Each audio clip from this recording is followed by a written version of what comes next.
27 janvier, le Grand Prix européen du jeu de Go se déroule au World Trade Center de Grenoble. Immersion dans les coulisses de la compétition d'un des jeux les plus complexes au monde. Elle dessine, rédige des dissertations, peut écrire une chanson, mais elle peut aussi faire peur. La nouvelle intelligence artificielle ChatGPT est un vrai fléau pour les enseignants. Et ce jeudi, les médecins du CHU Grenoble-Alpes étaient en grève. Ils demandent plus de moyens et la réouverture des chambres et lits fermés. Une praticienne du milieu hospitalier est venue témoigner dans ce journal. Bonsoir à tous, je suis ravie de vous retrouver pour ce JT du jeudi 26 janvier. On fait le point sur l'actualité du Grand Grenoble. Bienvenue à tous. Le père de Karim Talbi, placé sous contrôle judiciaire. Ce jeudi matin, la chambre de l'instruction de la cour d'appel de Grenoble a décidé de laisser le père de la victime, âgé de 61 ans, libre. Elle a estimé qu'il existe des indices graves et concordants, mais qu'il n'y a pas lieu à l'incarcération. En revanche, la juge des libertés et de la détention, elle, considère qu'il n'y a pas d'indices graves et concordants. Mohamed Talbi, qui clame son innocence, est donc sous contrôle judiciaire pour l'instant. Son fils Karim Talbi avait 25 ans lorsqu'il est décédé le 18 février 2022. Après s'être rendu chez son père, il avait alerté un automobiliste pour le conduire à la clinique mutualiste où il s'est éteint. Après le vol de bijoux au musée Hébert, le département renforce la sécurité de ses musées. Je trouve inacceptable de voler des biens publics, un morceau d'histoire, de mémoire qui nous appartient tous. Cette atteinte au patrimoine culturel est profondément navrante et je la condamne avec fermeté, a souligné le président du département Jean-Pierre Barbier. Pour améliorer la sécurité des musées départementaux, un expert en sûreté des musées de France du ministère de la Culture est arrivé ce mercredi et a commencé son analyse. Dans la nuit de samedi à dimanche dernier, des bijoux de la princesse Mathilde Bonaparte, cousine de Napoléon III, ont été dérobés au musée Hébert. Le montant du butin est estimé à 110 000 € et aucun suspect n'a pour l'heure été arrêté. Grenoble, capitale du jeu de Go du 25 au 27 janvier. La finale du Grand Prix européen d'un des jeux les plus complexes au monde se déroule en ce moment au World Trade Center. À cette occasion, une rencontre entre une trentaine d'enfants issus de l'école de Go de Grenoble et des joueurs professionnels a été organisée. Voici le reportage de Jade Lanier. Concentration, silence et stratégie sont au programme de ce Grand Prix européen de jeux de Go. 16 participants de 10 pays différents s'affrontent durant 3 jours. À la clé de cette compétition, 8 000 € et l'opportunité d'accéder à un niveau mondial. Un événement organisé par le Club de Go de Grenoble, le club le plus important de France. Nous, ça nous amène du prestige parce que c'est vrai qu'on ne voit pas tous les jours tous ces joueurs. Eux se connaissent très bien. Mais à Grenoble, on a aussi cette chance d'avoir un club très actif avec pas mal de bénévoles. Et c'est en quelque sorte une façon de les remercier. On est content en fait qu'il y ait cette interaction entre les gens et donc d'avoir ces top players avec nous. Parmi les compétiteurs, un joueur grenoblois tente d'ailleurs sa chance. C'est vrai que c'est un petit peu rigolo parce que moi en France du coup j'ai souvent un des meilleurs niveaux, donc souvent j'ai plus tendance à jouer contre des joueurs plus faibles. Et donc là, c'est vrai que c'est un peu différent pour moi, parce que du coup je joue quasiment que contre des joueurs plus forts. Donc ça, c'est super motivant. Cet autre joueur, lui, vient de Tel Aviv en Israël. C'est sa 6e participation à ce Grand Prix européen de Go, compétition qu'il a gagnée une seule fois et qu'il espère remporter cette année. C'est d'abord important pour moi, pour voir ce dont je suis capable de faire et de gagner. Mais c'est aussi l'un des plus gros prix en termes d'argent que l'on peut gagner à l'échelle européenne. Le gagnant de ce tournoi se qualifie aussi pour le championnat du monde de Go. Ce tournoi international est aussi l'occasion pour les jeunes joueurs de Go de rencontrer et d'affronter des joueurs professionnels. Je suis vraiment content. Mais j'attendais ce jour, mais je ne savais pas du tout que j'allais pouvoir jouer. Du coup, j'étais un peu stressée aussi. Un peu stressée et à la fois content d'avoir été choisie. J'ai toujours voulu voir un professionnel de Go. J'en ai vu que 3 sur des affiches. Et pour s'entraîner dès le plus jeune âge, l'école de Go de Grenoble forme des enfants toute l'année, tous les mercredis après-midi. Et l'événement qui se déroule au World Trade Center de Grenoble est aussi retransmis et commenté en direct sur le web. Les robots vont-ils un jour contrôler le monde? Même James Cameron n'a pas la réponse à cette question, mais peut-être que ChatGPT, elle, l'a. Cette intelligence artificielle aurait pu écrire ce journal, peut-être même qu'elle l'a fait. En tout cas, cet outil est capable de tout, écrire une dissertation, dessiner, faire des codages. Voici le reportage de Gaëtan Loiseau.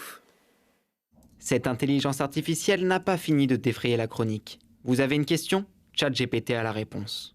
Et à l'UGA, cet outil ne passe pas inaperçu. Bah oui, j'ai entendu de ChatGPT. J'en ai entendu il y a 3 semaines parce qu'on avait un projet, il fallait qu'on intègre de l'intelligence artificielle et les profs ils nous ont interdit de ChatGPT. Ouais, je m'en suis servi quelques fois pour faire des lettres de motivation ou pour générer du code. Je lui ai surtout posé des questions qu'on pouvait nous poser à nous en tant qu'étudiants pour voir un petit peu s'il arrivait à se débrouiller là-dessus. Et verdict, ouais, un petit peu quand même. Même si chacun assure n'avoir jamais utilisé cet outil pour tricher, cela bouleverse tout de même la manière d'enseigner. Ça doit nous éveiller et nous emmener comme universitaires, comme enseignants, à faire des exercices différents, des exercices qui ne sont pas des exercices de connaissance, de restitution pure, brute de la connaissance, mais des exercices de réflexion, de synthèse, de mise en parallèle d'un certain nombre de choses. Surtout que ChatGPT n'est pas sans faille. Il donnera la réponse qui lui semble être la plus probable, mais elle peut être fausse.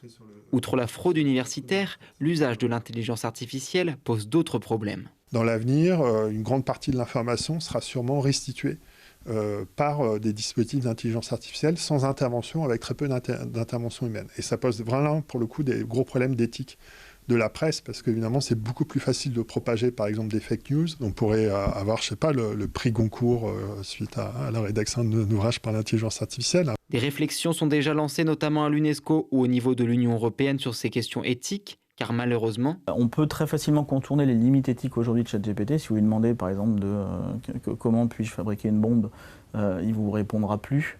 Mais c'est très facile de contourner ça. Un point qu'il tient tout de même à nuancer. Il y a des enjeux éthiques derrière, à n'en pas douter. Maintenant, c'était la même chose quand Wikipédia est sorti, que des gens se mettaient à éditer Wikipédia pour mettre des fausses informations dans Wikipédia. En revanche, je crois sincèrement qu'une utilisation assez raisonnable et raisonnée de ces outils-là peut permettre d'avancer sur beaucoup de travaux en demandant des synthèses, en aidant à de la rédaction.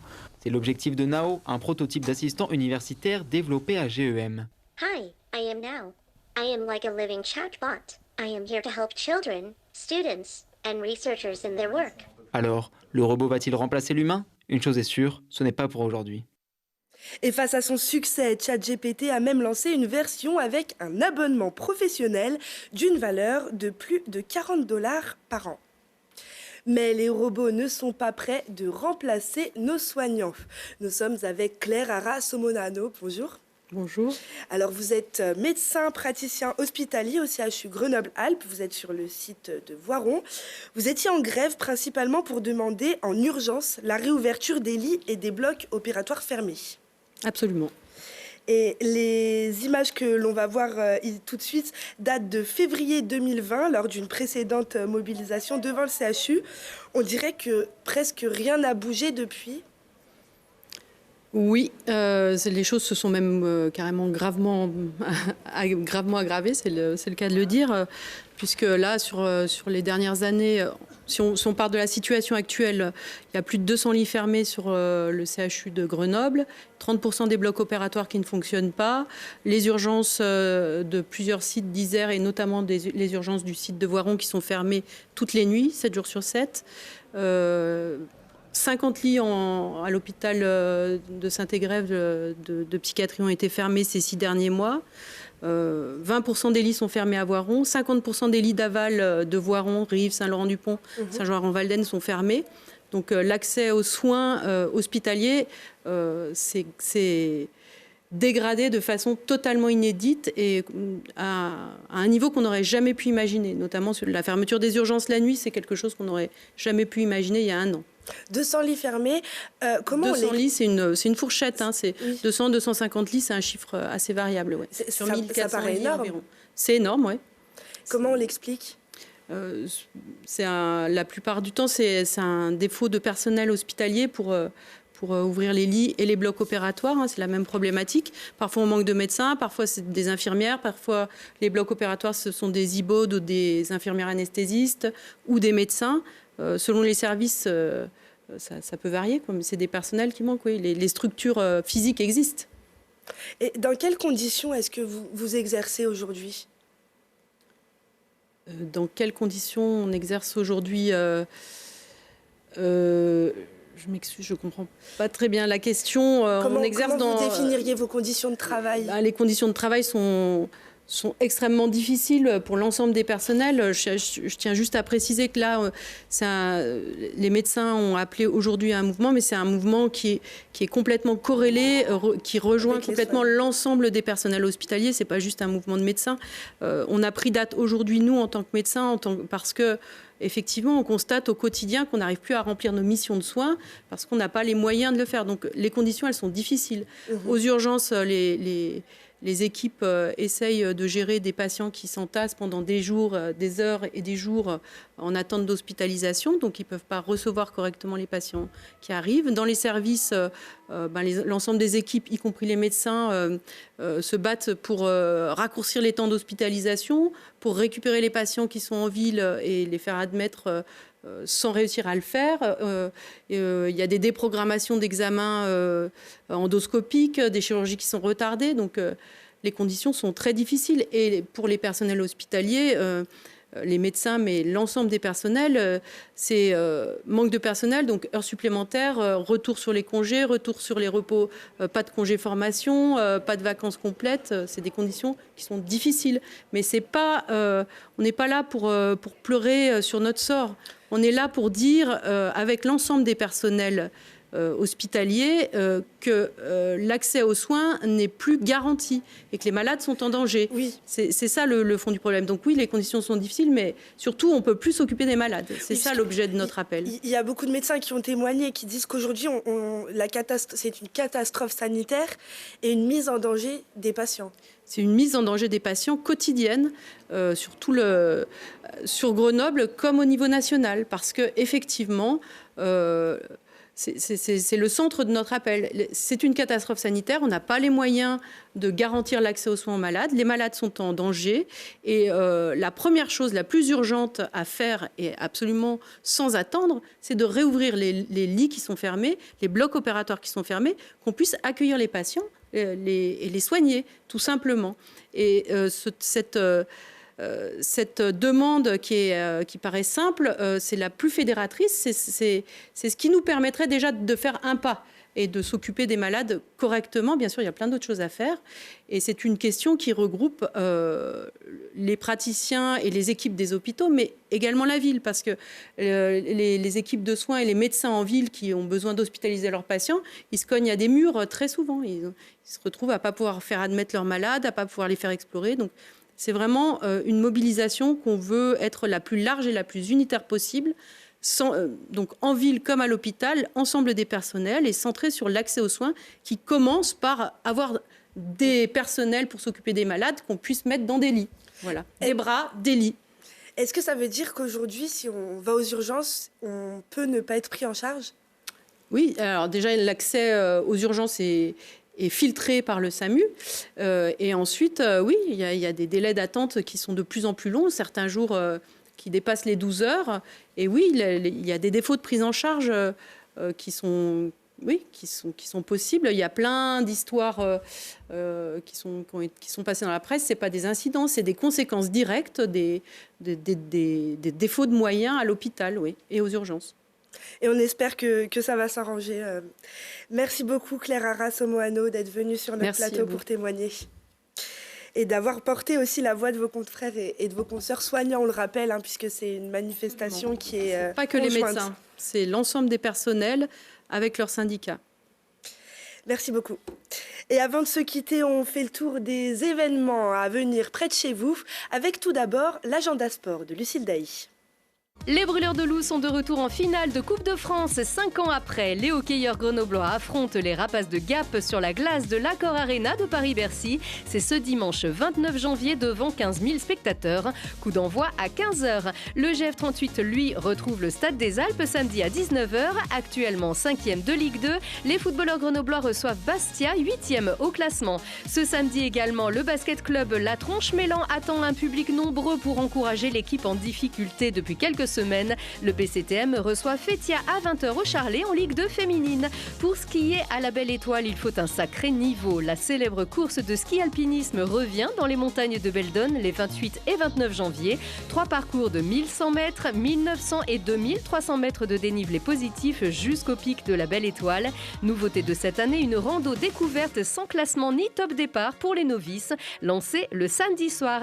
Le Red Light Winter Trail s'élance de Saint-Pierre-de-Chartreuse samedi à 17h pour le mini Winter Trail de 8 km. Le grand parcours de 25 km, c'est dimanche, départ à 8h. Et côté culture, le spectacle de Maxime Tafanel, 100 mètres papillon. Il raconte l'histoire d'amour d'un jeune homme prénommé Larry. Avec la natation, du crawl à la brasse en passant par la nage papillon, il s'entraîne sans relâche pour devenir un jour champion. Mais le jeu en vaut-il vraiment la chandelle? L'obsession n'aurait-elle pas pris le dessus sur la passion? Un spectacle à la mise en scène immersive où performances physiques et artistiques se mêlent, à découvrir vendredi à 20h à l'amphithéâtre de Pont-de-Claix. Sinon, de la musique à la Belle Électrique avec Aurélie Sada. L'ancienne chanteuse du duo Brigitte fait son retour avec un premier album solo.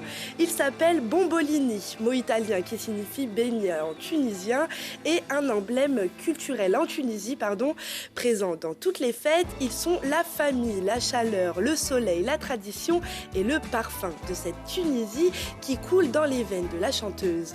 Un album qu'Aurélie Sada a voulu organique, orchestral, avec des cordes, des timbales et des cuivres, à écouter ce vendredi à 20h à la Belle Électrique. C'est la fin de ce journal. Merci à tous de nous avoir suivis. Rendez-vous demain à 18h puis toutes les heures pour un nouveau point sur l'actualité. Excellente soirée à tous.